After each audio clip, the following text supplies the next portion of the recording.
Hello Year Ones. Today we are going to be reading The Last Tree by Emily Haworth-Booth. Once upon a time, a group of friends were looking for a place to live. The desert was too hot, the valley was too wet, the mountain was too windy. Nowhere was quite right until they saw the first tree. And came to the forest where dappled light fell through the leaves and a gentle breeze twisted between the branches. All summer long the friends lived and played among the trees and slept on the mossy floor. When winter came, the breeze turned colder and they took a few branches for firewood.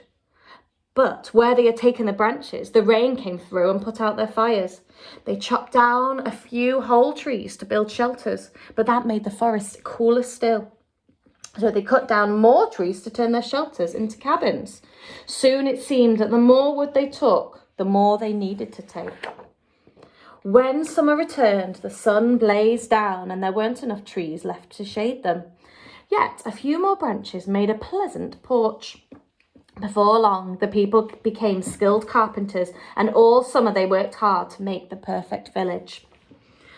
But when the autumn winds came through again, they whipped through the spaces where the trees used to be, throwing all the villagers' fine work into disarray.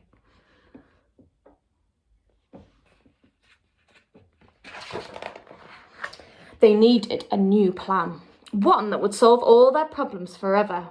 Let's tie everything down with rope. We could catch the wind in big bottles. That'll never work. Barrier's the answer. Well, we have to do something. We need more wood. So they cut down all the trees still standing. All that is, except one last tree. That was no good to anyone. What about that one? Oh, leave it. It's really more of a weed. And with the wood, they built a wall. What fun they had working together to build it, and how proud they were when it was done. Stillness descended like a blanket. The clothes stayed put, the plants grew tall and straight. At last, the place was just right. But with nothing to look at but the wall, something happened to the people too. In time, they started to forget their games and songs, and soon the happy village had grown cold and hard. And for now, the villagers had walls around their hearts. I saw the neighbours looking at me strangely yesterday. I think they're jealous of our cabbages. They were peeking through our window, I swear it.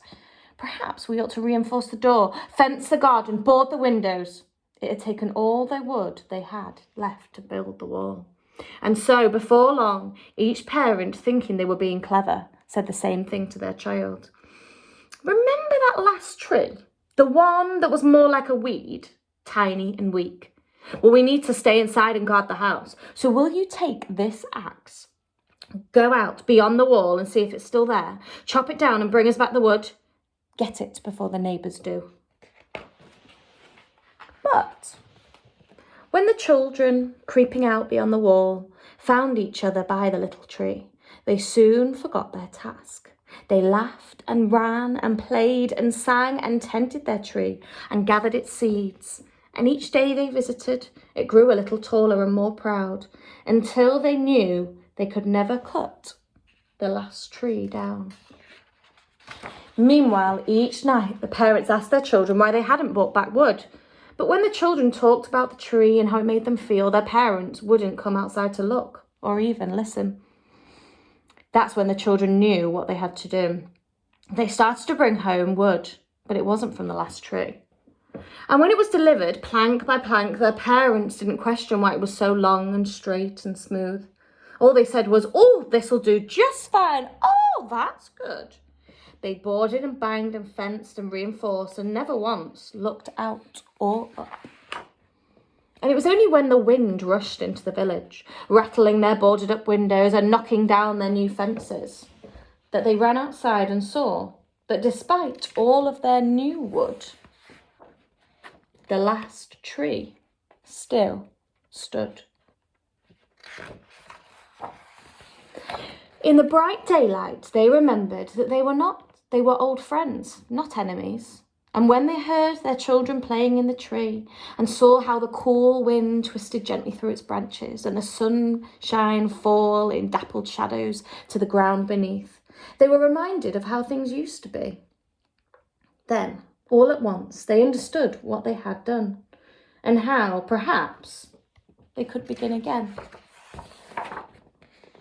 What fun they had taking down the wall, and how proud they were when it was done. As they planted seeds and tended the saplings, they talked and sang as the children grew. A new forest grew with them. And the last tree became the first. Now, I think that story has got a lot of very, very important messages in them. I wonder if you can figure any of them out. I'll see you soon for another story time. Bye.